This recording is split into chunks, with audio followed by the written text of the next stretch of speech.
right, welcome to a brand new season of SJHL Insider. We're back in the studio. Can't wait to get into it with you. I'm Clark Munroe, host of the show from IKS Media here, co-director of media with the SJHL. It's another great season. We're off to a great start after a busy weekend. Kind of a quiet week with no games during this week. So we don't have a lot to recap for you here today, but a lot to get into and a lot of good storylines from across the league. Obviously, with 12 teams, we have a lot to talk about every week, so there's no lack of content for you today. But we are looking forward to a big week ahead, and as the season keeps going, there's just going to be more and more to talk about. But today on the show, we're going to tee up a 10-game weekend between Friday and Saturday. There's 10 games, plus a look at some of the top rookies across the league, which we've had some really exciting young players entering the league this year. We'll talk about that. Plus, we're going to preview our annual, it's our third annual now, SJHL Fantasy Draft that we do on SJHL Weekly, which is our Monday show, of course. So we'll talk to you about that. There's some new rules this year for this fantasy draft, so we're excited to see how that's going to change things, and we'll talk about that in a little bit. And we're going to be joined by a special guest, or guests. We'll see. Double feature interview today, though. 2 interviews today on the show. So stay tuned for that later in the show. But first, before we get into it all, we want to thank our sponsors. And, of course, you'll see them come up on the screen here if you're watching. If you're not watching, we want to give a big thank you to Cantera Seeds, Borgo, Capital Auto Mall, Sask Lotteries, SGU, UPL, which presents all of our broadcasts, including SJHL Weekly, and all of our special shows as well. Chevrolet, which is our highlights sponsor throughout the year, so check those out on YouTube. Great Western, Nutrien, RBC, and Saskatchewan Construction Safety Association. And I also want to give a big thank you to my co-host, Jamie Neugebauer. Thank you, Jamie, for being here today. Welcome to the show. It's another season of SJHL Insider. Excited to be here with you. Again, it's been a bit of a quiet week, but a great starting weekend, wouldn't you say? Well, 2 things. It was a great starting weekend. Yeah. And 2, there haven't been games, but let me tell you, there has been a lot of roster movement. There's been a lot of conversation, Clark, between coaches in our league and other leagues. So we're going to get into all that. So it's been quiet on the ice, but it hasn't been quiet on the old iPhones. Yeah, for sure. The thumbs have been going of the coaches in our league. Off the ice, yeah. It's been no shortage of things going on. And, I mean, there's been a lot of league-related things that we can't really get into as well that have been going on this week. But in terms of games that we can talk about here on the show today, we did it all on Monday. So go back and watch SJHL Weekly if you want to hear about opening weekend. Yeah. But you know what, Jamie? You did say there was lots to get into, so why don't we do it now? For those who watched SJHL Insider the last couple of years, you know what's coming. It's time for the hat trick. Now, for a couple of years, me and Jeremy Corrigan, our former host of this show, that I'm sitting in his chair now here in the SJHL Insider studio office, we joked that needed a sponsor. And I will say, I'm going to tease this. There's a sponsor this year. Oh. It hasn't been officialized yet, but we might have some actual hats, Nugsy, for the hat trick to either toss up in the air or have on display during the show. So I'm pretty excited about that. I was going to say, some of those hats that were flung in the air, if you're watching the audio version, look like nice hats. They are. I would like one of them. And the hats that we will be getting from our sponsor are also very nice. So I'm very excited for that when that happens. And stay tuned. Maybe by next week we might have that official for you, and we'll get into it. But trade topic number 1, I should say, whoa, I just spoiled it, is trade talks. And Nugsy kind of mentioned it off the top, but there has been already some movement across the league and some things going on that we need to talk about with coaches bolstering their rosters at the start of the year and stuff like that. So Nugsy, why don't you get into it here? We do have a graphic as well for that, but why don't you get into some of the early season trades and moves that have been going on? Yeah, well, first of all, I'll start with the Estevan Bruins. They've obviously weren't. Pardon? They've been busy. Weren't happy, obviously, with losing those 2 games to Melville to start the year. And one thing that Doug Johnson, the Melville coach, talked about when I spoke to him about the weekend was he felt like the Bruins had some younger D-men that they were able to take some advantage of. And so what does Jason Tatarnic do? He brings in 2 big 20-year-old defensemen. Now, I spoke to Nepean Raiders GM Lino Dixon, who's a really old friend of mine, about Bo Doxtator, and he talked about how he was 6'4", 200, mean, big, and moves well. quality guy. I think they're going to love him in Estevan just because he plays a very physical and heavy style of game. And obviously, Kieran Ronan brought in from Aberdeen in the Null. And the funny thing about that, of course, is that the Estevan Bruins played the Aberdeen Wings in the preseason. So Jason Tatarnic might have made a mental note and said, maybe we could bring in Kieran Ronan if it worked out. But the Estevan Bruins, Clark, now you think about their decor. They've got Dox Tater, they've got Ronan.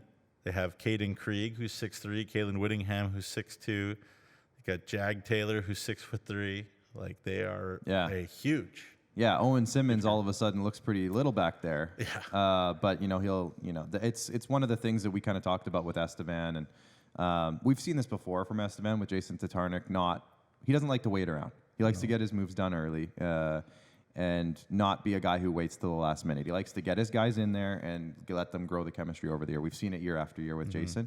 And I'm not surprised by this. But if somebody in Estevan, and I'm looking at you, all of the great restaurants, I'm looking at the Saragella family, I'm looking at the Pearson family. If you don't have a Dox Tater Tot special at some point this year, you're missing out on a great opportunity. So I'm hoping by the time we maybe get down to Estevan Nugsy that one of these great establishments has a Dox Tater Tot special. There you go. Or to take it another step, some sort of plastic surgeon with a Bodox special. Actually, probably won't go there. Bodox, Won't yeah. go there. Bodox. There's a lot of options. And he's a also- marketing dream, Bodox Tater. Yeah. They also brought in Odin George from Camrose. He did play for Estevan over the weekend. Another veteran guy. We asked Clark, and I don't remember what you said maybe specifically to when I asked the question, so maybe you could reiterate, but I said that the Estevan Bruins, especially under Jason Tatarnic, do not understand the word rebuild. Right. They just reload. Every year. Yeah, and it's kind of the vibe I'm getting, right? Like, Jason got his early results. He went through camp. He has a good idea of what his team either has or doesn't have, and he went out and addressed a few things. So look for these guys to, I'm sure, be impactful players on Estevan. And there was the one other move, I guess, that we didn't mention was the Flin Flon move, I think, was on that graphic. There have been a couple other moves. Yeah. So Flin Flon. So Austin Montgomery Parsons from Right. the Wellington Dukes of the OJHL. You can bring the graphic back up if you want there for a second.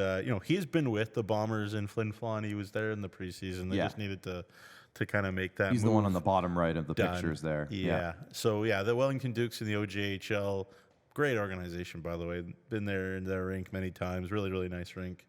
He'll be going from a place in Wellington where they really love and care about their junior hockey team, and obviously Flin Flon knows and loves and cares for his junior hockey team. Also, Flin Flon made a big move, brought in Carter Cormier, Kindersley native, back to the SJHL. Always good to see Saskatchewan kids come back. He was on a free from Blackfalds in the BCHL. Speedy kid was at Notre Dame for a couple of years as well, so know him well. He's played in Selkirk in the Manitoba League, played for Bismarck in the Null as well, and Blackfalds, as I mentioned, both at AJ and BC last year.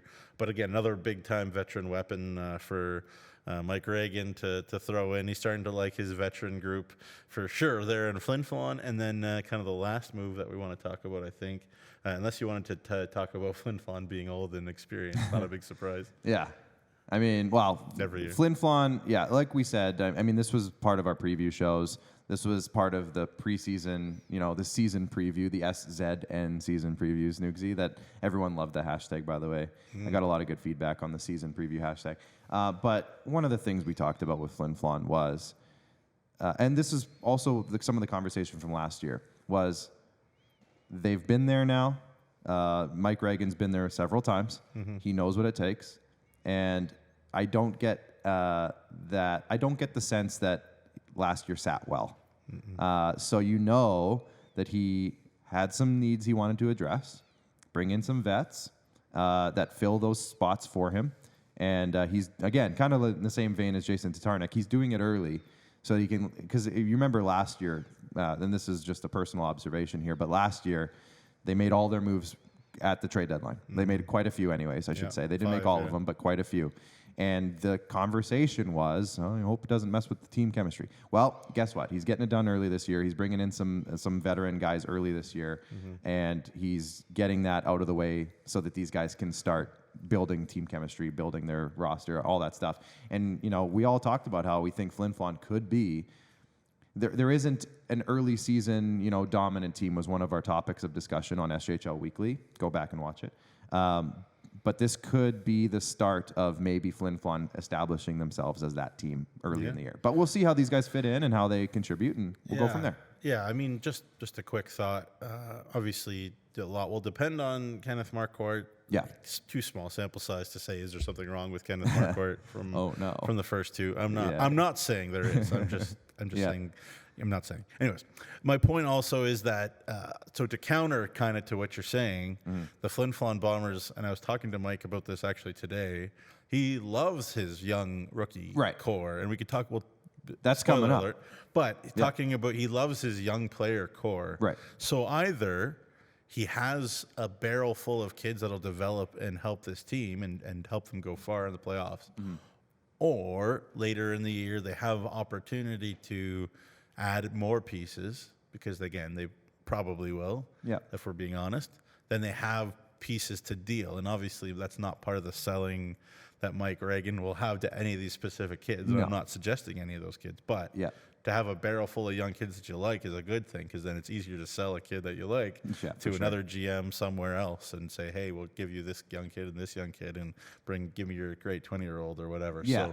So Mike has a couple options there. And one other thing, too, that I'm just kind of, as we talk about this, the dominoes are falling. We do have to remember, too, that Joey Lees was stretchered off the ice in the opening weekend. And we'll leave it at that. I don't know all the details of what happened there, and we'll just leave it there. But that might have opened a hole in the roster as well, at least short term. I don't know how long that might be affecting Joey, and hopefully it's not long, and hopefully he's back and all that stuff. But, maybe there was an early season opening and a need for a veteran player that he wanted to fill a spot with, and one of these guys might be one of those guys. So we'll see if that's the case, and maybe Carter Cormier is that guy.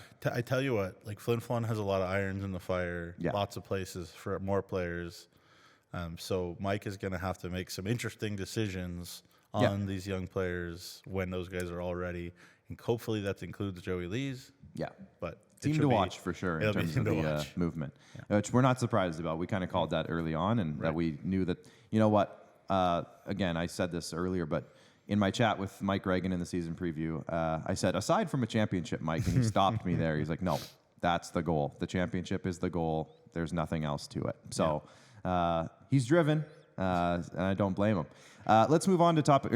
Was there any other moves? Just one more, interesting Kale Nachai to Portage. Yeah. And it's good to, this is a good situation for Melville, because obviously they struggled for years, and I don't believe for a second Doug doesn't think Kale Nachai is a good player. I think Kale Nachai is a good player, and Doug Johnson likes him. But that's the thing about success, is there's not minutes, for everybody. There's not space for everybody. And Portage, they in the Manitoba League, they are buyers always. So, it's a good home for him, and hopefully he does well, because it looks good on the league if guys go from our league and do well in others. So, good for Kale. Absolutely, find a good spot for him. And next week on SJHL Insider, we might have more of these trade talk discussions, just depending on how this weekend goes, because we have 10 games this weekend, so just keep an eye on it.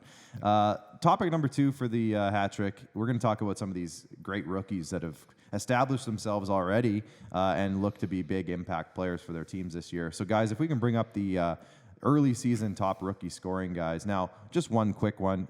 Jack Jansen there, he's third on the list. 1 goal, 2 assists. Just so you're aware, if you're looking at this on YouTube, just change that in your mind, and we'll go forward with that. But some guys scoring their first SJHL goals over the past weekend.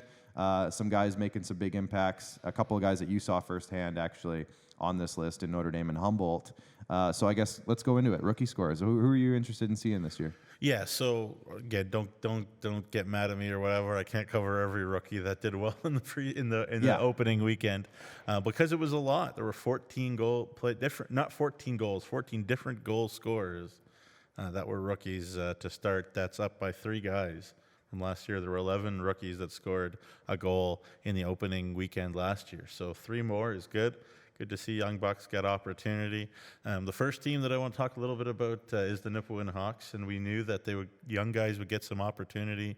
But Jack Jansen and Will Witter are two experienced guys in terms of being leaders on their AAA teams, guys that they know really well in Nipawin. Were both draft picks. It's good to see the draft, working really well. Jack Jansen is an 06 player out of Martinsville, and he played in a showcase that Rory and I broadcasted years ago of a bunch of Regina and Swift Current and Moose Jaw, kind of somewhat southern area, like 06s and 07s, and he was terrific. And Will Witter learned a lot, obviously, under Tim Leonard with the PA Mintos, big power forward out of the Mintos, the Victoria Royals in the Western League, like young Will Witter as well. So, Nipawin has a good thing going. And just quickly, I'll throw it in there. He's not in the league anymore, but Landon Pappas committing to Bemidji State, again, looks really good. He's hardly done much, outside of the SJ. So that's where the sample size a lot comes from. He's going to play for the Fargo Force in the USHL this year. But what a player Landon was last year when he played for the Hawks. Yeah, great player,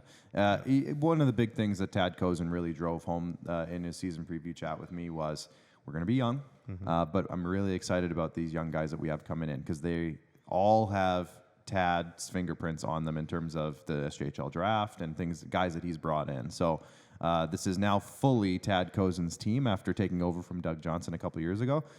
So that's exciting. If you're in Nipawin and you're thinking, oh, shoot, 0-2 start, don't love that. There's a lot to be excited about, I would say, in Nipawin. A lot of young talent that, we looked at kind of Melville last year. They had all those young players, and Yorkton to an extent as well. They were, 19-year-olds. Melville had a lot of 18-year-olds. This is kind of, I feel like, the start of maybe Nipawin's kind of emergence, I want to say, and getting back into the playoffs is getting these young players in, giving them big opportunities, and then in next year and the year after that, they'll be ready to take huge steps. Yeah, only one 20-year-old on Nipawin, Henry Smith. We talk about kind of wanting to be a younger league, more of an NCAA league. That's what they want to see. They want to see the younger bucks. They want to see the Will Witters and the Jack Jansens and the Corbin Schnurrs of the world get good opportunity, and I expect they will. Now, another guy that got a big opportunity that maybe we weren't expecting, but until we got, information, was Brett O'Halloran, the rookie there, goalie for the Kindersley Clippers, the 2006 birth year. And I was speaking with Clayton Jardine, about their young class, and obviously Brett O'Halloran was the first name you had to mention because, what team in this league? And yes, like the SJ is, we have to be honest, like it is an older, heavier, league than a lot of junior A leagues across the country. So you don't often see an 18-year-old goalie get the opening day couple starts and do well. And if they do, then it's kind of a rebuild, or that kid is considered a superstar or whatever. This wasn't the plan. This was plan B, obviously, for Kindersley. But Cody Jamin, before game one, for those who might not have heard, some sort of injury, and he's going to be out for a certain period of time. We don't know for sure. But, Brett O'Halloran is a guy that Clayton was pretty excited about coming in, but I don't think necessarily wanted to thrust him into that role right away, and he just had no choice. And look what he did. He had a great weekend. So. And the West Central rivalry there, West Sask rivalry with Battlefords. Yeah. O'Halloran had great numbers in those two games out of Calgary Minor Hockey. So good for him. Obviously Ben Polhill, another goalie too, that got opportunity and did, all right for Estevan against Melville. So a couple young goalies getting opportunity. And then, the Notre Dame Hounds, don't have really any offense unless it's the rookies right now. I mean, 4 of their 6 guys with points are rookies. When you look at the kid line there with Hudson Kerr between Nick Jean and Ian Boers, who's at the top of the list, and then Fersen Lindorf also getting a point, and Liam Hunks and Ethan Andrews have the other one. So other than young bucks, pretty much nobody's putting pucks in the net. It's Notre early Dame right now. It's only 2 games. It's early. And in fairness, you guys, I mean, I say you guys because you're the voice of the team, but played Humboldt. They're a strong team. And for any young squad like Notre Dame, and this happened last year to Notre Dame, you remember they got off, an 0-9 start? They played some of the best teams in the league to start the year, and Humboldt, despite losing a ton, is still one of the better teams in the league. And, they scored, 13 goals or something in opening weekend against Notre Dame. So it's a strong Humboldt team. So let's give Notre Dame a couple more games before we start worrying about who's getting points and everything like that. Well, absolutely. And even through the preseason facing Bismarck, which was incredible. They were really, really old and really, really good as well. The guys have to see it as nothing but learning and growth and potential, that they were in it, that they were cut the lead a couple times against Humboldt and came back. But man, am I excited to watch these three boys play together all year. Boers, Kerr, and Jean. Man, like, they are fun. And this is an issue not just for the Hounds. This is an issue for like every hockey team. Is there's a lot of guys in the world that have speed and skill and strength and all those things that are good. And you get into a scoring opportunity, position to shoot, the moment is there, and it takes a certain human being to put that puck in the net, to actually be the finisher. And that gives guys careers in the NHL, whether they're not the biggest, fastest, strongest, but they put pucks in, you can have a job. So, those three guys, and I especially think about Boers and Jean, those guys get in front of the net, whether it was in training camp too, little mini games, they finish. So, really, really impressive and excited to see those young boys. One other name you mentioned there is Benny Polhill for Estevan. And I got a couple people, just because my connections to Estevan, texting me after last weekend and say, oh yeah, keep an eye on Benny Polhill. He's got something. He's got something. So could they have found, now he's 6'3", he's not 5'10", but could they have found the next Cam Herdlicka? We'll see. It's early. But a lot of good reviews on Polhill for sure. Nugsy, let's dive into our final topic of the hat trick here, because I have learned that our first guest, and I say first, tongue-in-cheek slightly, but we haven't said anything as to why yet. Impatient diva is what he is. He's logged in. So we want to let's topic number 3 is our third annual SJHL Fantasy Draft is going to take place on Monday's show of SJHL Weekly. It's going to be Nugsy, Rory, myself, and this year is this little twist on it is that the IKS crew, our guys in the back room, are going to pick a team. Now, that fourth team was me for the first couple of years. Obviously, Jeremy Corrigan was here. So he had a team. So this year, the crew gets a team. So this will be interesting. There are a couple new rules this year. We're switching it up slightly. Not drastically, but slightly. Nugsy, do you want to jump into the different rules this year? Yeah, just to get to the flavor of it. I should mention that our new commissioner of the league is Jacob Faith, Director of Marketing. He was enthusiastic and excited to be the commissioner. Love Jacob, and so really gracious for him. He put this together, and he and I had a little phone call to hammer it out a little bit, but he put it together in a nice professional document for us, and what a beauty. Yeah, so there's a few differences, as you mentioned. We added a flex position. Last year we had, like 7 forwards, 2 D, and a goalie, and you could choose to take an extra D and not a forward if you want. And Rory did that. Took Leith Olafson, and that turned out to be great for Rory. Yeah, good for him. Good for Rory. Yeah, good for Rory. Good for Rory. Well, hey, he won by 1 point. No, I know. In the final. So we added a flex, and we added a coach, which is essentially, a team. Essentially. But there's a few of them that are good in the league. So there you go. Just a wrinkle. I like it. Yeah. And obviously we want to be a league that stay here, play here. We talk about it all the time, trying to highlight Saskatchewan-born players as much as possible, and we are going to do that. So 2 Saskatchewan-born players shouldn't be a problem, Clark. No, I'm not worried about it. Shouldn't be. I might pick 3. There's lots of good ones. I might pick 4. Your whole team could be Saskies. Who knows? And 1 rookie per team. Again, probably won't be a problem, but again, just making sure that those minimums are in there. Now, I was going to ask, and then you can bring it back into the studio here, guys. If you pick a Saskatchewan-born rookie, does that count as 2 slots? No, we'll have to iron that out because that could be a little loophole. Yeah. That the crew pull in the back there. Crew pull, yeah. You never know. Those guys have been crunching numbers. We'll nail that down before we actually make the picks. I see that GIF from, was it Goodwill Hunting or whatever, of the numbers flying through, Kelly Lewick's hair or whatever. There. He's going to, it's his beard. He's got a beard. Big beard. To find some numbers there, figure things out. Yeah, but anyways, really looking forward to it. Last year was a ton of fun. And Rory ran away with it, but you made it close at the end last year. He didn't run away with it. He had a big lead at one point. At one point he had a lead. I definitely roared back. I had some big time injury problems. Yeah, but if you remember though, Rory got Spencer Bell in the 4th round last year. Huge, yeah. And he was one of the leading scorers in the league, and he got him in the 4th round. That was a dumb one for all of us. Holy cow. But in fairness, Rory also didn't pick him for 3 rounds. Yeah. So, Another difference I should mention is that we've cut the goalie points from 2 points for a win to 1. Interesting. But I mean, if we're all picking goalies and we're all going to probably pick goalies of good teams, yeah, it doesn't make that big of a difference. It scales it down, but it scales it it's down. the same scale. Yeah, so it's the same scale. Yeah. I did have one guy in the league. I'll shout him out, Gabriel Filion, who plays for Humboldt, of course. He said to me, you pick me, don't worry. He's a French guy. You pick me, don't worry. We'll be Rory, no worries. So we'll see if Rory gets him before I do, or whatever, if you do, or if the crew does. Yeah. But he looked really good for Humboldt there. We'll see. But love Gabe, big fan of everything we do. So he's an exciting player. I'm sure we'll have him on SJHL Weekly at some point throughout the season. But I don't want to keep this guy waiting because he is our first guest on the show today, and he's a good friend of mine. I've known him for, I don't know, probably about a decade now, a little over a decade, which is crazy to think about. But we're happy to be joined now by the voice of the Yorkton Terriers, Benny Walchuk. Benny, what a wild start to the weekend in the Parkland region, especially for the orange and black. But before we get into the games, it really seems like there's some excitement down there in Yorkton. A little bit different probably than the start of last season. Can you talk about the community and just the vibe around the team this season?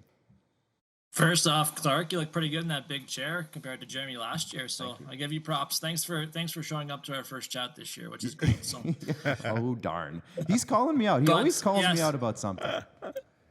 Exactly. Well, you beat my brother in the league final for baseball, so I got to give it back to you a little bit. So. That's true. Yeah. Shout out to the Moose Jaw Padres. But nonetheless, it was great. That home opener for the Yorkton Terriers was outstanding. Over 1,200 people in the building, which was great to see after, especially at the end of last year with the news of the state of the Terriers and so on and so forth. But they did some renovations, a new sound system. They have a couple new bar locations as well, and also they have stands so you can have your beverage and put it on a stand as you stand atop the bleachers, which is a great kind of thing for fans, and maybe took some fans and kind of kept some fans away maybe in that atmosphere. But then the Terriers get off to a good start, and then get a big home ice win, 6-1 against the Weyburn Red Wings, and just a great start all around for that community, which is definitely have got back behind the Yorkton Terriers that I've been used to when I've been calling them back in the early 2010s when they were having some success in winning league championships. So just great to see, and so far so good here in the first 2 games. Is not only the atmosphere off the ice is good, but also the play on the ice as well has been very, very good. Yeah, their opening weekend opponent, the Weyburn Red Wings, was a team that we had a little bit of a mixed preview of in terms of when we did our season preview show a week and a half ago now, Benny. But overall, we thought they'd be a pretty solid team, and Yorkton was able to outscore them 11-4 over the 2 games. So what went so right for Yorkton in opening weekend? I think their speed was just a little bit too much for the Weyburn Red Wings, and maybe they caught both netminders for Weyburn on maybe a couple off nights. I even for sure think that was one of the best combos in the Saskatchewan Junior Hockey League coming in. But I think just the relentless forecheck. Defensively, they played pretty well. Ethan Farrell, when called upon, stood tall. It wasn't a perfect game on Friday in their home opener, but it was nearly perfect. And when they weren't perfect, Ethan Farrell was there to deny the Red Wings' chances. So I think maybe just a little bit of rust for the Weyburn Red Wings in this Terrier team that had a lot of returnees, had some maybe some players that played together last year, developed some chemistry, which was great as well with Jaron Denway and Jeff Hammond. So maybe just a little bit of a fresher hockey club as the Yorkton Terriers on that night. So then going at the Sunday game, it was a great atmosphere once again in Weyburn to have their home opener as well. And Emery Lawson alluded to it, didn't get off to a good start in that game, but just the speed showed, and just the way the Terriers can score goals, which are going to be accustomed to here this season, really took over in that hockey game and made a big difference. Yeah, I mean, you mentioned the goal scoring. Let's stick with that for a minute. You mentioned Denway and Hammond having huge weekends to start it off, and a lot of returners. I mean, that's kind of the storyline with Yorkton, is how many guys they brought back in their forward group this year. And, in our opening episode of SJHL Weekly in the season preview, Rory McGoran went out and said that they might be able to score 270 plus goals this year, which if you look back at the last couple of years, like that's more than Flin Flon scored last year. And it's just about as many as Battleford scored. If you remember how stacked that Battleford's team was 2 years ago. Can you realistically think that they could be in that realm this year? Could they be at the top of the league in goal scoring at the end of the year? Yeah, we were at a little bit. Kids Sports Yorkton had a little bit of we had a little guessing game how many home goals they'd score, and I said about 125. So maybe I don't know if they're going to get that many on the road, but you might get in that 230, 240 range with this hockey club, and You said the top line scored, I think, 8 of the first 11 goals, I think, in the first 2 games. So you don't even have any guys that are scoring like a Jai Zawatsky. You don't have David Coyle scoring as much right now, Dustin Renus. You go up and down that roster, which is Tate Schofer, who had led the Terriers in preseason scoring as well. So I think it definitely is realistic. I know it's especially second half of the season, things are going to tighten up when coaching staffs across the league kind of get the tendencies offensively of the Yorkton Terrier Hockey Club. But I think it is definitely realistic. This team showed the first couple of games and in the preseason they can score goals when they want to, and they're also doing it without their power play not scoring a goal. I think they're 0 for 7 on the power play in the opening 2 games as well. So it's been very, very good even strength hockey club. And if you get that power play fired up and kind of stay on this track, it definitely is realistic. Yeah, no, for sure. And it's interesting that as veteran and returning as this Yorkton forward core is, the D core, Benny, as you know, is as young as maybe any in the league. And is it a thing where, pardon me, Emery really likes and believes in this young group, or do you think they're a work in progress, or where do you see the D core right now? Yeah, I think it's a little bit of both. I know you have Harrison Aldridge and Riley Cormier who have come back, and maybe they're not the guys that you're going to rely on offensively to run the mail and the power play. They're just kind of those stay-at-home guys, physical guys in the back end. But I think he's really is high on their D core. They have Thierry Lalibert, who had a lot of points in Quebec last year. He comes in as a big body on the back end, and the guy really, really high on is Bryce Dahl out of Green Bay, Wisconsin. Played Team Wisconsin last year. He also plays some high school hockey, and he's actually running the power play right now for that first unit for the Terriers. So he's a guy that really rely on. So I think it is still kind of a work in progress. They haven't made the trips at the Laurents. They haven't been to Flin Flon. They haven't been traveling on the bus in the cold winters. So it's been easy sailing right now with the travel wise. But I think once they get thick and thin, we'll see definitely what this Terrier defense is made of. But I think Emery Olausson, on the inside, likes it. I know from the outside, people might not know what this defense is all about, but I think they do have a good structure on that back end. And I wouldn't be surprised if success goes on this season that the Terriers look to add maybe a veteran on the back end too. Yeah, obviously, Laliberte, one of the top rookies, definitely one of the top rookie defensemen, point getters in the first weekend. You talked about, renovating, the way that this team, is perceived maybe in the community. You talked about renovations in the rink. Just talk about the buzz, because, it's a thing where I always felt like the SJHL was such a better league when the Yorkton Terriers were a good one. They're one of the, to me, I think about the SJ and Yorkton Terriers are very synonymous. So, just talk about sort of that rejuvenation of belief in the club. Yeah, it's there. I know they had the alumni golf tournament as well on the Saturday after the home opener. So a lot of the alumni from outside of the community were there, and you can just feel the buzz and all the way people are walking the rink. You go to a Terrier game maybe last few years, and you wouldn't be able to park, or you would be able to park maybe about 20 feet, 30 feet from the rink. I went there, and I was a little bit later going to the game. I had to park almost at the A&W, which is about 2 football fields away. So that was great to see the parking lot packed, which is what I'd come to used to when I first started calling games back in 2012, 2013. So I think the buzz is there. I think Emery just brought a team that likes to win, and the winning is the biggest thing. Winning brings back, and success brings back people to the arena.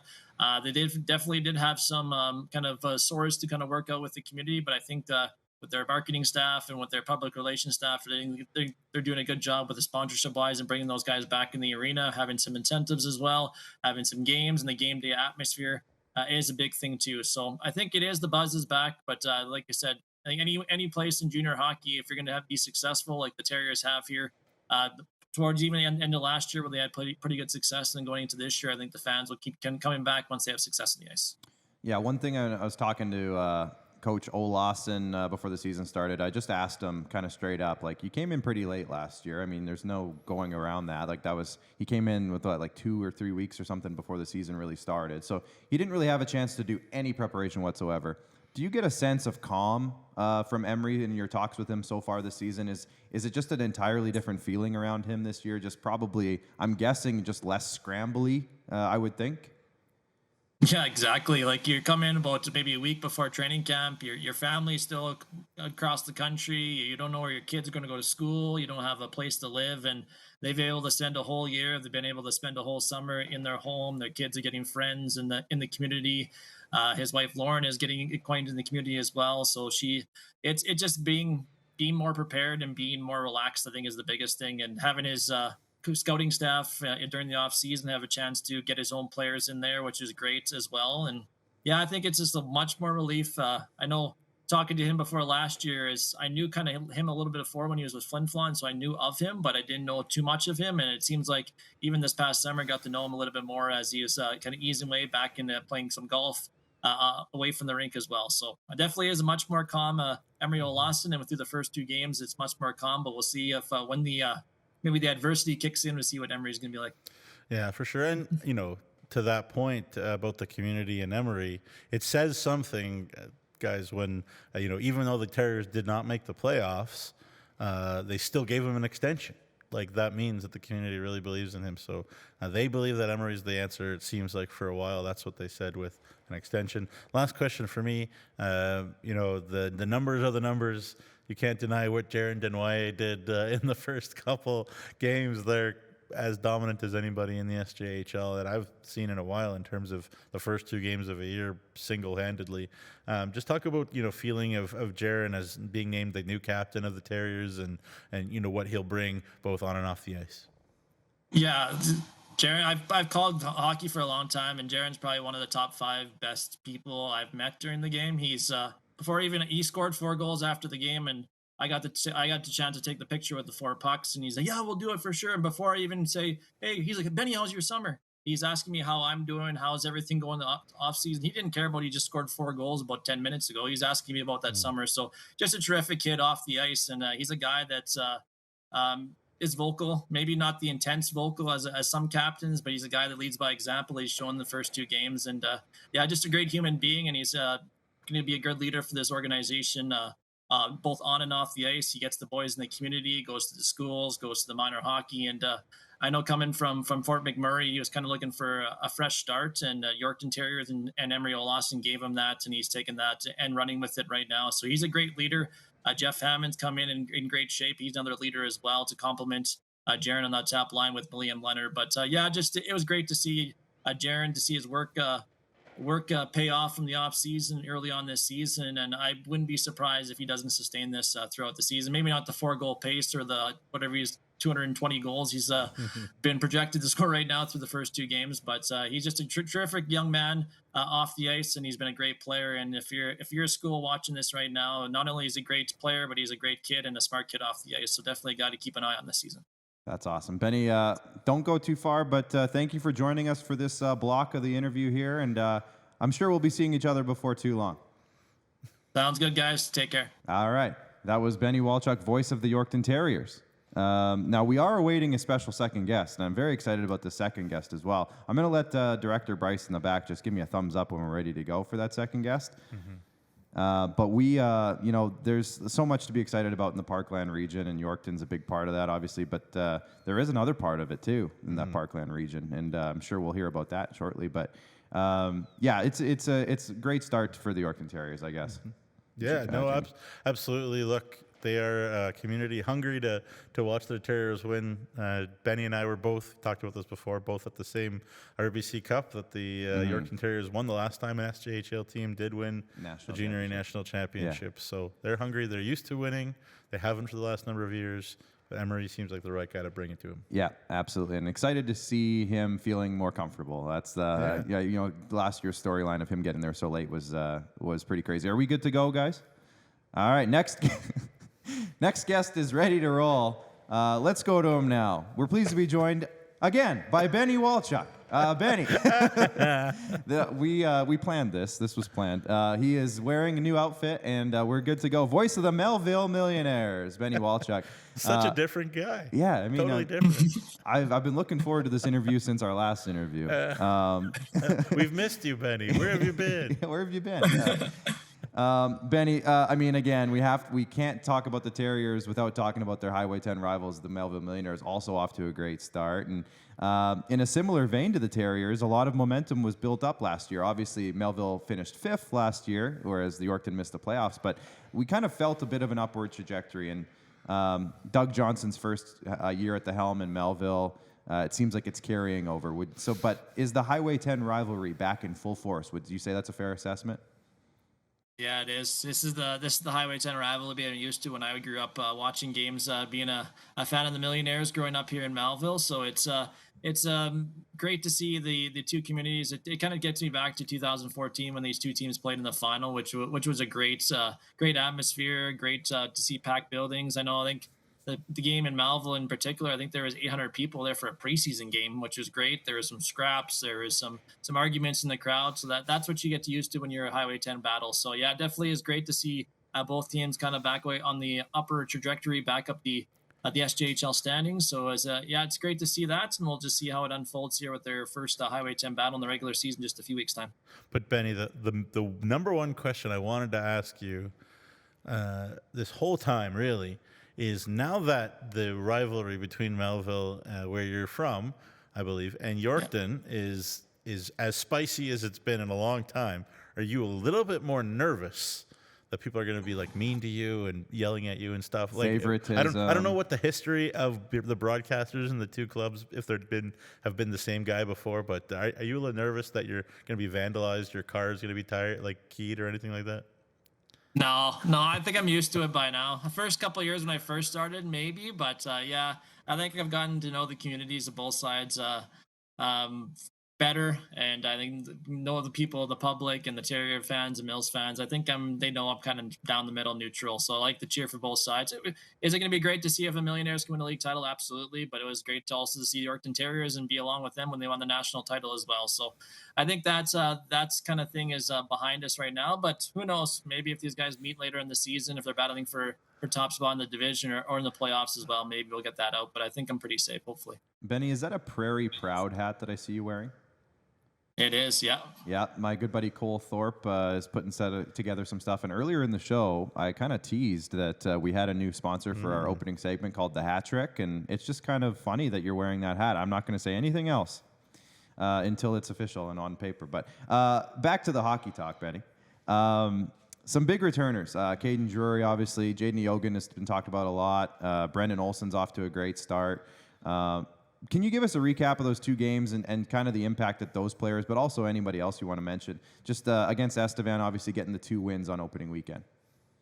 Yeah, it was great to know that opening game you had to be led by your veteran guys, and indeed they were. Estevan, they've lost their top 9 scorers, lost both netminders. So, it's gonna be kind of a rebuild, a retool there in Estevan. So you knew the Millionaires had to take care of business.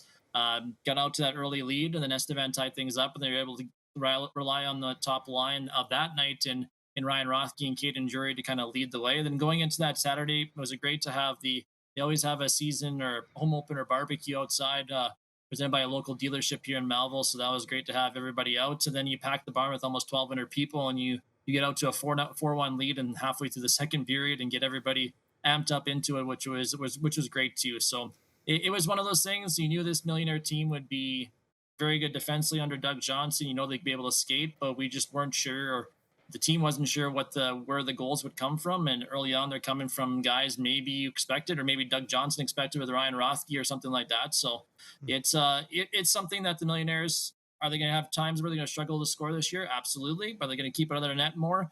Who knows? I think they will, because of the structure and the goaltending they have. So it was a great opening weekend. Great to get some momentum. They actually caught a little bit of a break. I know our farmer friends are having a great time here trying to get the harvest off, and they wish everybody a safe and happy harvest season. But they had a little bit of rain, so the Millionaires were able to get some more fans in the building, with guys kind of having a little bit of a rain days from the field. So it was great to have the packed house yet again in the vaults, and we'll see what happens here as they end their home and home here this weekend. Yeah, I wanted to ask you specifically about Ryan Rothke, obviously a Minnesota kid, played NCDC in Utah last year. You don't always know what you're going to get from kids coming from the NCDC to the SJ, but 5 goals. Did you see it coming? Did he have a great camp, or was this sort of a couple of great games for him? Yeah, I think it's a little bit of both. I think Doug thought he'd bring a presence. He scored some decent points in NCDC last year, and he knew he could score. He's not the biggest guy in the world. I think 5'7" he is, 160 pounds. But I think he also benefited from playing from Caden Drury. Caden likes to rush the puck up the ice. He's very, very good with the puck, that playmaker type. And I think Ryan was just kind of in the right place at the right time for some of those goals. I know I think a couple of the goals in Estevan were wide open nets that Caden set him up. So I think he kind of benefited with that, but he just shows you can shoot a puck as well, which is that's what you do as a goal scorer. You can be Jonathan Chichu, who scores 56 goals one year playing with Joe Thornton or any other player in NHL or any kind of place across hockey. If you're in the right place at the right time and you can shoot a puck, you're going to be benefited. And I think that's what Ryan did this past weekend. When I talked to Doug before the season started, he really spoke highly of the returning guys that he had on his blue line. He said, yeah, actually, I think his direct words were, I think we have the best blue line in the league. Through 2 games and after camp and everything, would you say that you agree with that? Or what can you speak about in terms of the group that came back and the guys that they added for that blue line? Yeah, the blue line is very good. They're not the household names like the Noah Hools from last year or the Oakley McElwains from Humboldt or any of those guys that are meant to getting the notice. But you're Boston Harkness, and I know Nugsy talked about him earlier in the week. Boston Harkness is probably one of the most underrated defensemen in the league. He's a big body. He's improved so much since his first year as a 17-year-old. He's physical this year. I think he's got three assists in 3 games as well, leading that Millionaire power play. Then you got Matt Shemius, the captain. He's just in northern Alberta. His mom and dad and his parents are Buffalo ranchers. He's just a farm kid that does his job night in and night out, and a great leader on the ice. You got Cohen Swan, who I think is going to take leaps and bounds this year. Then you had 2 guys with AAA experience. Brody Hicks played on a very, very good Regina Pack Canadians team last year. He was very good. You got Riley Cragen, who played AAA hockey as well with the Estevan Bears, and you got a few other guys there on the back end. Noah Bell-Il, another returning player who's good, and Logan Goodwin, who are the kind of the offensive type defensemen. So I think it's a good mixture of everything from offensive guys to some stay-at-home guys to some rookies with very, very good potential there on the back end. So knowing Doug's structure, you have to make sure you're very good defensively. You got to make sure you're in the right places, and like I think people said in the past, they're used to Doug's defensive structure, and I think that's benefiting them here early on. Yeah, for sure. One guy who's going to take some time, I guess, maybe to get used to it, but brand new to Melville there is, Raiden Zacharias. What a great career he had through Regina minor hockey. Obviously watched him a ton with the Pat C's, but down from the Everett Silver Tips, former Regina Pats prospect, was dealt to Everett. But I guess just talk about, what you saw and how big of an impact you expect a young guy like that to be coming back to Saskatchewan too. Yeah, this goes back to Mike Rooney. Mike kind of signed him out of AAA and maybe thought he might get him as a junior A player. He thought maybe he'd play in the Western Hockey League. They weren't really quite sure where Raiden would stand. I know he played a couple of games last year as an AP, and he went to Everett and he had tried it out and maybe just didn't work out there in the Western Hockey League. And he just reached out to Doug and said, hey, I want to come back and contribute to the hockey club. And when you can add the captain of the league champ, 2-time league champion AAA team, the Saskatoon Blazer, is a guy that almost led the league in scoring last year behind Dane Bucher, who's playing in the U.S. National Development Program. You're definitely going to add him. Maybe not the best skater in the world is Raiden, but he doesn't show it because he's always in the right place. He can shoot a puck. He scored the first goal on Saturday night in the home opener for Melville, and it was just a goal scorer's goal, going forehand, backhand, back to the forehand by big Liam Hallett there at the Estevan Bruins. So to add him in the back to the forward units is outstanding. And then he just complements. There's a great chunk of 06 born players. You got Payne Allards in there as well. Evan Layden, who they got from the States as well. He started in the North American Hockey League and finally came up as after camp ended there. And then you got a group of great 2007 born players too, in Leo Jewett, Alex Morrison. You got Preston Bearwald as well. So this is, I know Doug's gonna mention back that Millionaires did a good job drafting here the last few years and finally starting to get some of these young guys into the lineup to kind of complement their older guys like the Jaden Iogans, the Caden Juries have come back, Brendan Olson, who's been very good as well up front. So it's just a great compliment. Not only we talked about the defenseman, good mixture, and it's just a good mixture of forwards from high end older players to some promising younger players, and you got the grit in between as well. So just a good mixture, and we'll just see how it comes and kind of throws into the blender here as the season goes on and see how it unfolds. Yeah, you mentioned Preston Bearwald, just SJHL draft pick, first overall, if I'm not mistaken. It's got to be exciting to see a kid like that kind of choose Melville and go that route. And I know that he had some major junior opportunities, if I'm not mistaken, but it's good to see. First overall pick never hurts to have it in the lineup, I would assume. Hey, Benny? Yeah, exactly. Like you got him, you got Leo Jewett, you got Alex Morrison. They're draft picks of the Millionaires. Wesley Olson he's having a great start to his U18 preseason with the Swift Current Legionnaires. You got Riley Cragen, who's a draft pick of the Millionaires.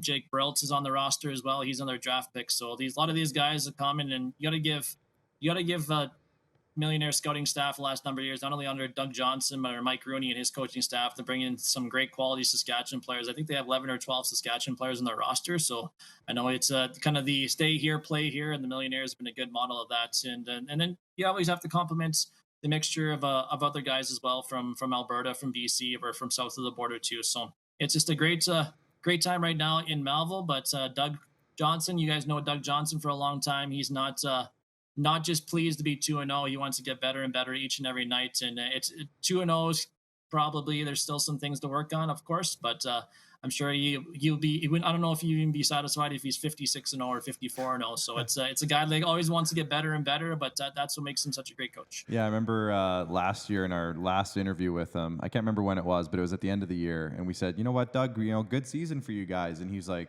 not really. I was like, I can't remember exactly how he worded it, but it was like, kind of throw you off. It's like he obviously wasn't resting on. We thought he finished 5th in the league. It was a great season, especially after the last couple seasons. And he was like, well, could have been better. Yeah. I was like, well, I texted him, just like to message a bunch of the coaches around the league what they thought of their first weekend, and he's like, we got all these things to work on. And I'm like, yeah. 2-0 is better than 0-2, though, Doug, right? Perfection, gentlemen. It's better than the alternative, he said. Yeah, but yeah. Fair enough. Last question from me, Benny. Going to put you on the spot. Ooh. Put you on the spot. So strap yourself in here. Who do you enjoy interviewing more? Ooh. Emery or Doug? Oh, that's a tough question. They both got their pros and cons. Let's go. Doug is pretty good at getting back to me. That's good. He's efficient and he gives pretty straight answers, which is great. Emery I like because it's a longer interview. So if I have a longer show to fill, Emery has much more longer answers. But they're great individuals. I haven't a chance to interview Antonio DePaulo, the assistant coach, yet. We'll see how that goes. And then Scotty Musco on the Terriers side is a great interview too. So they're both pretty good. They both got their pros and cons, and I'm sure they admit that too. So I kind of gets a little bit hesitant sometimes, and a little bit frustrated when they don't get back to me sometimes. But it's usually the next day. Sorry, Benny, I ran out of time or something like that. It seems like they block my number sometimes. That happens. But it's great. It's just great to have them having success, and just great guys and great role models for both organizations. Yeah, for sure. Our season preview chats, if you go back and look, you mentioned Emery's a longer interview. Emery was our longest preseason coaches interview, and I just thought that was pretty funny to mention. I should say though too, Benny, to cap this all off, you're almost never there when I'm there with the Hounds in either rink. Well, he's the busiest guy in junior hockey. Speaking of blocking people and not wanting to talk to them, I had to serve the big sticker of you in Yorkton an ice cap last time I was there, and I took a picture and sent it to our little broadcasters group just because you're never there, Benny. So maybe you're giving me the Emery Lawson treatment. Well, I'm not there on Friday either, Nukes and Melville, because I'm in Humboldt. But I think I do have Notre Dame on the schedule a couple times. It gets busy for me here at the end of October and the beginning of November when football kind of wraps up, and I get hit back on the road with all three of the teams in Saskatchewan and Manitoba. But hopefully see you guys in a rink soon, and we'll maybe get the commissioner to take us out for lunch again. I know you only took me out for lunch. Maybe you can open that wallet up a little bit and buy us all lunch. Yeah, Kyle.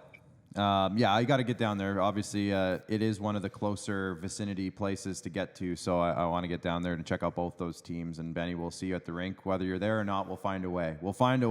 But Benny, thanks so much for joining us for this double feature as our special double guest, and we'll chat with you again soon. Yeah, thanks a lot for having me, guys. You need anything, let me know, and we'll see you on the rinks, and have a great year. Sounds good. That's Benny Walchuk, one of the classiest, one of the hardest working guys. I say it every time, but he's... And you know what? His brother's a really good baseball player. He mentioned that I beat him in a league final this year. Just wanted to throw that out there one more time. That, yes, I did. In fact, beat Benny's older brother in baseball. It was the Moose Jaw Padres. His brother lives in Moose Jaw, plays with the Moose Jaw Padres. And we had a good, it was a good series, though. It was a crazy finish. I don't know if we should get into that. This isn't Senior Baseball Insider. It's SJHL Insider. Well, there's only one of us who knows anything about it. I'll quickly just recap the last game, just quickly. It was 9-3 for Moose Jaw going into the 6th inning. We ended up winning 10-9. There you go. It was unbelievable. You had some Craziest hits, or baseball. what? One of the craziest baseball games I've been a part of. What's that? You had some hits. I did actually. I came in late and I got an RBI single to kind of keep the rally going at Way one to go. point. So, yeah, it was a crazy series. I pitched the second game. We don't have to get into it. But it was a fun one anyways, We already regardless.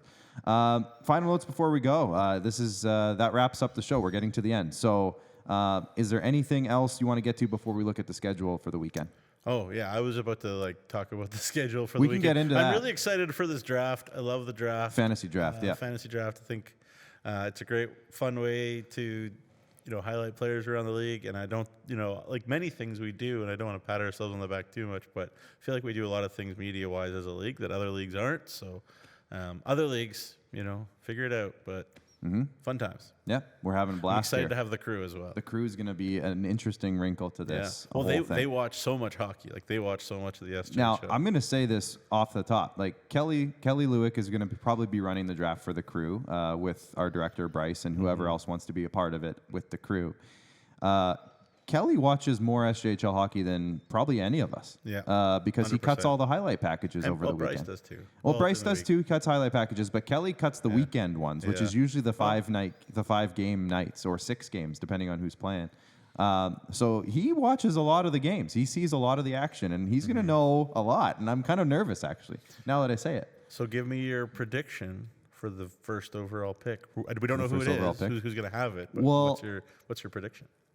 I don't know if I want to tell you because what if it's somebody that I say but it's it going to be doesn't it's going to be matter. Carter It Anderson, doesn't right? matter. It's going to be Carter Anderson from Flin Flon, I think. It's got to be. Now, at saying that though, I mean, Yeah.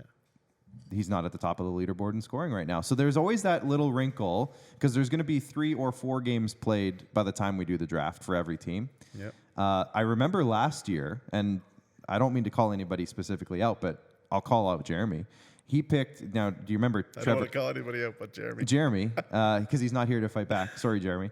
And I'm hoping he's listening. But he picked Trevor Stenglein. Do you remember Trevor Stenglein had a hot start to the year and then eventually was not on the Bombers anymore? Yeah. And Jeremy picked him decently high. And so that's going to be a wrinkle in this thing because if you go by early stats, which some of us did last year, and you pick a guy who maybe has 6 or 7 or 8 points at start the year, the tough part about this draft is who knows 10, 15, 20 games later if they're going to be in the same role or whatever. Things change. So that's the fun part about this draft is you never quite know. And we're not allowing any dropping either. Well, so we we'll did see. have that We'll conversation, have an and argument. Rory was pretty against Yeah, the I drop. like it though. You just you have who you have. That's what we're saying, Bryce. So the argument was, and Director Bryce is just chiming in from the back here, that we should have one ad drop, and that was Nugesy's suggestion. And I'm kind of for that, but at the same time, I think you pick who you pick, and then you run with them. So we'll go with that. Let's have a look at the weekend schedule here. There's 5 games on Friday. Larange is in Flin Flon. Early season. It's actually game 1 of a home-and-home series between Larange and Flin Flon this weekend. That one's at the Whitney Forum in Flin Flon. Melfort and Estevan, a rematch of the first round of the playoffs last year. Obviously, if you remember, Melfort won that series 4-1, but it was not a 4-1 series. That was a hard-fought series. Holy cow. Yorkton is going to face Humboldt at the Elgar Peterson Arena. 2 high-powered teams. That should be a really interesting one. Notre Dame heads to Melville. Obviously, tales of 2 kind of teams there. Notre Dame has yet to win a game. Melville's won 2. So can Notre Dame get their first win against a very strong Melville team? And then Kindersley is in Nipawin. Again, the opposite. Kindersley's 2-0. Nipawin's 0-2. So we'll see what happens there. Let's look at Saturday. A flip-flop for Melville Notre Dame, game 2 of a home-and-home series, as well as if you go down a little bit, Flin Flon and Larange again. Flip-flop of the home-and-home series. The Mustangs continue their southeastern swing, heading to Weyburn for Saturday night. Kindersley's going to face Yorkton. Again, 2 teams at the moment are 2-0. Obviously, by Saturday, they might not be, but we'll see. And then Nipawin and Battleford's 2 0-2 teams at the moment. Again, by Saturday, Nipawin might be 1-2. So we'll have to see, but Battleford's will be 0-2. They didn't play on Friday. So, Nugsy, is there a game in the 10 that stands out to you? And now this is the one thing that Jeremy did with me last year and the last couple of years on SJHL Insider. You can't waffle. You have to pick one. That was the big thing because I would always say 4 because there's a lot. Right. But is there one that stands out for you? Yeah, I think there's one that's right at the top very easily, very clearly, and that is Yorkton Terriers, put on your big boy pants, go to the Elgar Peterson Arena, and show us that you are a legit threat to go very far in this league. Because let me tell you, yes, the Humboldt Broncos outclassed the Notre Dame Hounds in a bunch of ways, but it was also very good hockey from the Humboldt Broncos. It wasn't just a more skilled veteran team beating up on a younger team. It was really good hockey, detailed hockey from the Broncos. Yorkton, it's going to be, if you're going to win, it's going to be a big boy win. Yeah. And so that one is the easy answer for me. Yeah, that's fair. And I think I would tend to agree with you, but for the sake of the show, I'm going to pick a different one. I'm going to go with Melfort at Estevan on Friday night. And I just think back to last year's playoff matchup and these two teams. Now, it is a very different looking two teams. I will say that. But regardless, they know what happened last year. They will know at least. And Estevan's got a few new bodies in town. So it's going to be a first look at those guys.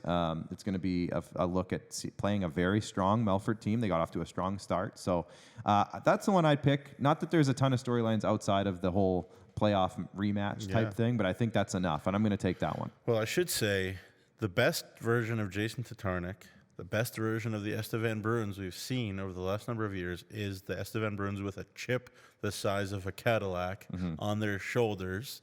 After the first weekend, they were embarrassed, and I'll say it, they were pretty much embarrassed by the Melville Millionaires, and that does not sit well with Jason Tatarnik. It does not sit well with the Estevan community. That is a proud community, an intense community, and they're going to be their best version of themselves. Does that mean they're going to win? I don't know. Melfort looks very, very good. We'll find out, but I think it'll be tight. Who knows? Yeah, and I'm just excited to see again some of the new faces, and we'll see if just a lot of the new faces that were already in Estevan, if that first weekend kind of now the cobwebs are off, the rust is gone, the nerves are out, and they're back at home, home cooking. They're probably gonna have breakfast at Blackbeard's in Estevan. Shout out to Blackbeard's, great breakfast spot. But Pearson. Yep, the Pearson family. They're great people there. And post-game pizza at the tower. Pizza Pete. Lots of good things to look forward to, and I just think that's going to be an interesting matchup. There's a ton going on, though. Like I said, the home-and-home, Larange and Flin Flon should be really interesting. It's going to be the first rematch of Logan Falk and Kenneth Marquardt since they scrapped last year. Do you remember that? Obviously, Marquardt's the goaltender for Flin Flon. Logan Falk is now in Larange. So that should be fun to keep an eye on. I can't imagine that it happens again, but just saying the storyline's there. Yeah. Well, it's interesting with Melfort having to run the gauntlet of the Hurt Pride rivalry, the Highway 39 rivalry. Weyburn also expected right away to be a great team in this league this year, and they were not great against Yorkton. Yeah. So like you said, Melfort sees both those teams. So that's going to be Trevor's going to be preparing hard. At the top of the weekend, you might see 2 0-2 teams and say, "Oh, you know what? Great." But at the same time, I don't know if that's necessarily a good thing. For Melfort going into this weekend. So it should be interesting. Kindersley, Nipawin, shout out to those guys as well. It's going to be fun. And it's going to be a great weekend overall. So make sure you get your tickets. And if you can't see the games in the rinks, I always say this: what are you doing? Get out to the rinks. Unless you're farming, like Benny said. They might be harvesting, but try to get to the rinks. If you can't, obviously Flow Hockey. Check it out on Flow Hockey. And if there's one team that the Notre Dame Hounds have played decently well against the last number of years consistently, it is the Melville Millionaires. So yes, Melville 2-0, flying high, deep as you can be. Notre Dame struggling, blah blah. Last couple of years, Notre Dame could have won. I think all but one pretty much game against Melville last year. Like Notre Dame was ahead in the third period in the neutral site game in Lumsden against Melville, and the Mills ran back. And then the last game of the year was a wash, and the Mills just crushed them. But don't sleep on that matchup. Absolutely, and it's a home-and-home series. Brett Pilkington has coached well against Doug the last couple of years. Yeah, and one final mention, but Battleford's gets to see their first action of the weekend on Saturday as well. Nipawin's heading there for a home game. If you're following the news, obviously some changes, and we'll maybe just leave it at that. I don't want to get too deep into that right now. There's a lot of personal things going on there, but a new look. It'll be a different look, Battleford's North Stars team on Saturday, and I just want to shout out, give a well wishes, and we wish for the best for everything that's going on there. And again, we're going to leave it at that, just because I don't want to get too deep into that right now. But anyways, 10 games this weekend. and the action is going to be packed. So make sure you get to the rink if you can. One more big shout out to our sponsors, of course, here on SJHL Insider. Whoa. Cantera Seeds, Borgo, Capital Automall, SGU, Sask Lotteries, UPL, of course, our sponsor for all of our broadcasts. Chevrolet, Great Western, Nutrien, RBC, and Saskatchewan Construction Safety Association. Thank you to all of them. And again, make sure to follow us on all of our social media channels if you haven't already, which if you're listening to this, you probably have. But make sure you subscribe to our YouTube channel and then get your Flow Hockey subscription where you can watch all of the games if you can't make it to the rink. Facebook, Twitter, Instagram, TikTok, everywhere else, YouTube, all the places. Make sure you hit a like button or a subscribe button or a follow button or whatever button is on each platform. Just hit those buttons, and it helps us out a ton. 10 games this weekend, like I said. Nugsy, you're in action for a couple of them. You'll be busy. You have a busy weekend ahead of you. So safe travels and enjoy the hockey yourself. And for everybody listening, thank you to everybody in the back room today, the IKS crew, and everyone in the SJHL. Thanks to Benny Walchuk for jumping in with us. And we'll be back on Monday for SJHL Weekly, including our 3rd annual SJHL Fantasy Draft. So it's going to be a fun show. I'm Clark Munroe, Jamie Neugebauer. We'll see you next week. Enjoy the hockey.